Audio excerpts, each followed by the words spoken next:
বন্ধুরা আজকের এই ভিডিওতে আমি প্রেজেন্ট পারফেক্ট কন্টিনিউয়াস টেন্স কি এর স্ট্রাকচার আর एग्जांपल নিয়ে বিস্তারিত আলোচনা করব, যেখানে আপনি হয়তো প্রেজেন্ট পারফেক্ট কন্টিনিউয়াস টেন্স এর ব্যাপারে নতুন কিছু জানতে পারবেন। তাই এই ভিডিওটি শেষ পর্যন্ত দেখতে থাকুন। হ্যালো বন্ধুরা, আমার নাম জাহাঙ্গীর আর আপনি দেখছেন জাহাঙ্গীর টিউটোরিয়াল। চলেন শুরু করি। ফ্রিতে সাবস্ক্রাইব করুন জাহাঙ্গীর টিউটোরিয়াল চ্যানেলকে আর বেল আইকনে প্রেস করুন লেটেস্ট ইংলিশ ভিডিও সবার প্রথমে দেখার জন্য। বন্ধুরা ভিডিওটি শুরু করার আগে আপনাদের সবাইকে নতুন বছরের অনেক অনেক শুভেচ্ছা। আর এরই সঙ্গে আমাদের জাহাঙ্গীর টিউটোরিয়াল চ্যানেলের 2000 সাবস্ক্রাইবার অতিক্রম করেছে। এটা একমাত্র কারণ হচ্ছে আপনাদের ভালোবাসা আর সাপোর্ট। এর জন্য জাহাঙ্গীর টিউটোরিয়াল ফ্যামিলির পক্ষ থেকে আপনাদের সবাইকে অনেক অনেক ধন্যবাদ। আর আমাদের আগের ভিডিওতে আমরা যে 20টি লাইকের টার্গেট করেছিলাম, আপনাদের সাপোর্ট আর ভালোবাসার কারণে আমরা সেই টার্গেটটি পৌঁছেছি। তাই আজকের এই ভিডিওতে আমাদের লাইকের টার্গেট আমরা 5 বাড়িয়ে 25 করেছি। তাই নিজের আঙ্গুল উঠান আর চেপে দেন লাইক বাটনে। মনে করেন আপনি নতুন বছরের শুভেচ্ছা দেওয়ার জন্য আপনার কোনো বন্ধুর বাসায় গেলেন। সেখানে গিয়ে আপনি দেখলেন আপনার বন্ধু তার রুম সাজাচ্ছে, আর আপনি তাকে জিজ্ঞেস করলেন তুমি কতক্ষণ ধরে তোমার রুম সাজাচ্ছ? আর আপনার বন্ধু উত্তরে বলল আমি 2 ঘন্টা ধরে আমার রুম সাজাচ্ছি।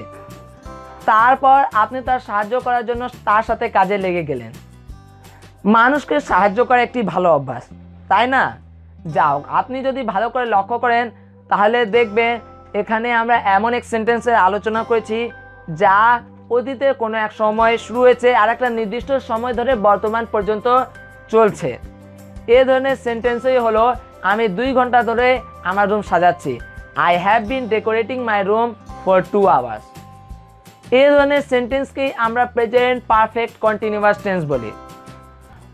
অর্থাৎ যে টেন্স দ্বারা এমন কোনো কাজকে নির্দেশ করা হয় যা অতীতে কোনো এক সময় শুরু হয়েছে আর একটা নির্দিষ্ট সময় ধরে বর্তমান পর্যন্ত চলছে। আর এই ধরনের সেন্টেন্সে কাজের এবং সময়ের উপর বেশি গুরুত্ব দেওয়া হয়, তাদেরকে আমরা প্রেজেন্ট পারফেক্ট কন্টিনিউয়াস টেন্স বলি। প্রেজেন্ট পারফেক্ট কন্টিনিউয়াস টেন্সের স্ট্রাকচার হচ্ছে প্রথমে সাবজেক্ট, তারপর হ্যাভ বিন, হ্যাজ বিন এর মধ্যে থেকে একটা, তারপর ভার্বের প্রেজেন্ট পার্টিসিপল ফর্ম, তারপর সেন্টেন্সের বাকি অংশ। প্রেজেন্ট পার্টিসিপল ফর্ম শুনে অবাক হয়ে যাবেন না। প্রেজেন্ট পার্টিসিপল ফর্ম বলতে মূল ভার্বের প্রেজেন্ট ফর্ম বা ফার্স্ট ফর্মের সাথে আইএনজি যোগ করাকে বোঝানো হয়। আর মনে রাখবেন প্রেজেন্ট পারফেক্ট কন্টিনিউয়াস টেন্স এ একটা অনির্দিষ্ট সময়ের উল্লেখ থাকে। আর আমরা জানি সাবজেক্ট যখন আমি মানে আই, আপনি মানে ইউ, আমরা মানে উই, তারা মানে দে বা তৃতীয় কোনো একাধিক ব্যক্তি বা বস্তুর কথা বলা হলে আমরা সেন্টেন্সে হ্যাভ বিন ইউজ করি। যেমন তারা 2 ঘন্টা ধরে ঘুমাচ্ছে, they have been sleeping for 2 hours. এই সেন্টেন্সের সাবজেক্ট হচ্ছে দে, তারপর আমরা সাবজেক্ট অনুযায়ী হ্যাভ বিন বসিয়েছি, তারপর আমরা মূল ভার্বের সাথে আইএনজি বসিয়েছি, তারপর একটা সময়ের উল্লেখ রয়েছে।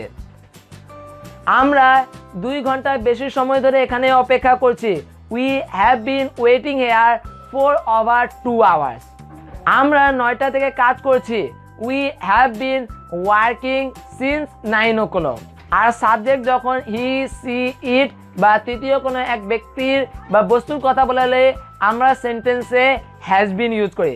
যেমন সে 4 ঘন্টা ধরে ফুটবল খেলছে, হি has been playing football for 4 hours. এই সেন্টেন্সে সাবজেক্ট হচ্ছে হি, তারপর আমরা সাবজেক্ট অনুযায়ী হ্যাজ বিন বসেছি, তারপর আমরা মূল ভার্বের প্রেজেন্ট পার্টিসিপল ফর্ম বসেছি, তারপর সেন্টেন্সের বাকি অংশ। সে 5 বছর ধরে এখানে কাজ করছে, she has been working here for 5 years. বন্ধুরা তাহলে এখন আপনার জানা হয়ে গেল কিভাবে প্রেজেন্ট পারফেক্ট কন্টিনিউয়াস টেন্স বানাতে হয়। এখন চলুন কখন present perfect continuous tense use করতে হয় সেটা জেনে নিই।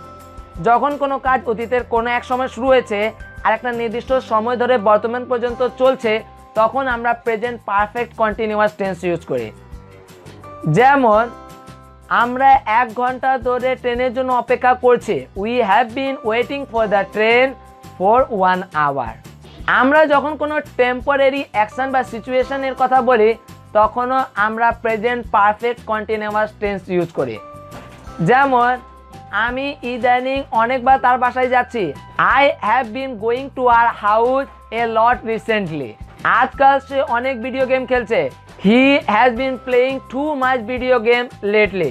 যখন কোনো কিছু কিছুক্ষণ আগে কমপ্লিট হয়েছে আর আমরা সেটার রেজাল্টের প্রতি ইন্টারেস্টেড, তখন আমরা present perfect continuous tense use করি। যেমন বৃষ্টি হয়েছে তাই মাটি ভেজা। It has been raining so the ground is wet. আমি ক্লান্ত কারণ আমি আজকে অনেক কাজ করেছি। I am tired because I have been working a lot today. বন্ধুরা, এখন চলুন কিভাবে প্রেজেন্ট পারফেক্ট কন্টিনিউয়াস টেন্সকে নেগেটিভ সেন্টেন্সে পরিণত করতে হয় সেটা জেনে নিই।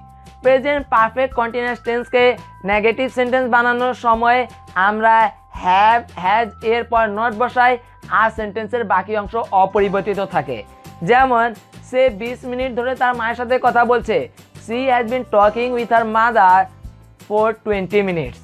এই সেন্টেন্সকে নেগেটিভ করলে হবে সে 20 মিনিট ধরে তার মায়ের সাথে কথা বলছে না। She has not been talking with her mother for 20 minutes.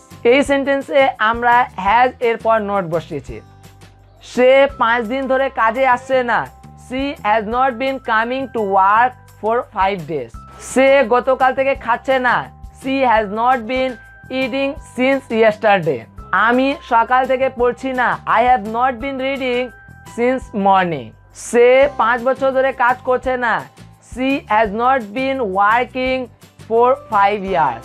বন্ধুরা, এখন চলুন কিভাবে প্রেজেন্ট পারফেক্ট কন্টিনিউয়াস টেন্স দিয়ে ইন্টারোগেটিভ সেন্টেন্স বানাতে হয় অর্থাৎ প্রশ্ন করতে হয় সেটা জেনে নিই। প্রেজেন্ট পারফেক্ট কন্টিনিউয়াস টেন্সকে ইন্টারোগেটিভ করার সময় আমরা হ্যাভ হ্যাজকে সেন্টেন্সের শুরুতে নিয়ে যাই, তারপর সাবজেক্ট, তারপর বিন, তারপর মূল ভার্বের প্রেজেন্ট পার্টিসিপল ফর্ম, তারপর সেন্টেন্সের বাকি অংশ। তুমি কি 3 ঘন্টা ধরে তাদের সাহায্য করছো? Have you been helping them for 3 hours. এই সেন্টেন্সে আমরা প্রথমে হ্যাভ বসেছি, তারপর সাবজেক্ট, তারপর বিন, তারপর মূল ভার্বের প্রেজেন্ট পার্টিসিপল ফর্ম, তারপর সেন্টেন্সের বাকি অংশ। সে কি 3 ঘন্টা ধরে প্রজেক্টটি তৈরি করছে? Has she been doing the project for 3 hours. তুমি কি এখানে 10 বছর ধরে বসবাস করছো? Have you been living here for 10 years. তারা কি 3 ঘন্টা ধরে মুভিটি দেখছে? Have they been watching the movie for 3 hours. আমরা কি 12 ডিসেম্বর থেকে ট্রাভেল করছি? Have we been travelling since 12 December. Present perfect continuous টেন্সে কিছু ভার্ব আছে যাদেরকে কন্টিনিউয়াস ফর্মে লেখা হয় না। কন্টিনিউয়াস ফর্মে লিখলে তারা আলাদা অর্থ বহন করে। এগুলো ভার্বকে আমরা ইংরেজি গ্রামারের ভাষায় বলি স্টেটিভ ভার্ব। স্টেটিভ ভার্বগুলোর মধ্যে প্রধান কয়েকটা ভার্ব হচ্ছে think, believe, see, hear, smell, taste, like, promise, feel, be ইত্যাদি। এই ধরনের ভার্বকে কন্টিনিউয়াস ফর্মে লেখা হয় না, এদেরকে আমরা প্রেজেন্ট পারফেক্ট টেন্সে লিখি। যেমন ইদানিং আমি তোমার ব্যাপারে অনেক শুনছি। I have been hearing a lot about you recently. এটা বললে ভুল হবে, তাই আমরা বলবো I have heard a lot about you recently. ইদানিং সে কাজের জন্য লেট হচ্ছে। He has been late for work recently. এই সেন্টেন্সে আমরা প্রেজেন্ট পারফেক্ট কন্টিনিউয়াস টেন্স এর বিন বসাইনি। এই সেন্টেন্সের বিন হচ্ছে বি এর থার্ড ফর্ম। আমার মনে হচ্ছে আপনারা অনেকে প্রেজেন্ট পারফেক্ট টেন্স আর প্রেজেন্ট পারফেক্ট কন্টিনিউয়াস টেন্স নিয়ে কনফিউজড আছেন। তাই চলুন দেখে নিই প্রেজেন্ট পারফেক্ট টেন্স আর প্রেজেন্ট পারফেক্ট কন্টিনিউয়াস টেন্সের মধ্যে কী পার্থক্য। আমরা সাধারণত প্রেজেন্ট পারফেক্ট কন্টিনিউয়াস টেন্স দ্বারা এমন কাজকে বোঝাই যা কমপ্লিট হয়ে গেছে, আর প্রেজেন্ট পারফেক্ট কন্টিনিউয়াস টেন্স দ্বারা এমন কাজকে বোঝায় যা আনফিনিশড অর্থাৎ অসমাপ্ত। যেমন আমি আমার প্রথম কাজ করেছি। I have done my first work. এটাইকে প্রেজেন্ট পারফেক্ট কন্টিনিউয়াস টেন্সে লিখলে হবে আমি 20 মিনিট ধরে আমার প্রথম কাজ করছি। I have been doing my first work for 20 minutes. Present perfect টেন্সে আমরা কয়টি কাজ সম্পন্ন হয়েছে এটা নিয়ে আলোচনা করি, আর প্রেজেন্ট পারফেক্ট কন্টিনিউয়াস টেন্সে কোনো কাজ কতক্ষণ ধরে চলছে এটাকে নির্দেশ করা হয়। যেমন সে 3টে বই পড়েছে, হি হ্যাজ রিড 3 বুকস। আর এটাকে প্রেজেন্ট পারফেক্ট কন্টিনিউয়াস টেন্সে লিখলে হবে সে 3 ঘন্টা ধরে বইটি পড়ছে, he has been reading the book for 3 hours. Present perfect টেন্সে আমরা সাধারণত কোনো পার্মানেন্ট কাজের কথা বলি, আর প্রেজেন্ট পারফেক্ট কন্টিনিউয়াস টেন্সে আমরা কোনো টেম্পোরারি অ্যাকশন বা কাজের কথা বলি। যেমন আমি 20 বছর ধরে ব্যাংকে কাজ করেছি, I have work in this bank for 20 years. আমি সাধারণত ঢাকায় কাজ করি, কিন্তু গত 2 সপ্তাহ ধরে আমি রংপুরে কাজ করছি, I usually work in Dhaka but I have been working in Rangpur for 2 weeks. বন্ধুরা, আশা করি আপনাকে এই ভিডিওটি ভালো লেগেছে। নেক্সট ভিডিওতে আমি সিম্পল পাস্ট টেন্স নিয়ে আলোচনা করবো, তাই সেই ভিডিওটি দেখার আমন্ত্রণ হলো। বন্ধুরা, এখন পর্যন্ত এটুকু ভিডিওটি দেখার জন্য আপনাকে অনেক অনেক ধন্যবাদ। আপনার যদি কোনো পরামর্শ থেকে থাকে তাহলে কমেন্ট করতে ভুলবেন না। আপনি যদি এখনো এই ভিডিও লাইক আর শেয়ার করেনি তো লাইক আর শেয়ার করে দিন, আর চ্যানেলকে সাবস্ক্রাইব করতে ভুলবেন না, কেননা প্রত্যেক শুক্রবার আর রবিবার আমি এরকম ইংলিশ সেশন রিলেটেড ভিডিও নিয়ে আসতে থাকি। আজকের জন্য এটুকুই, আবার আপনার সাথে দেখা হবে আরও ইন্টারেস্টিং ভিডিওর সাথে আমার নেক্সট ভিডিওতে।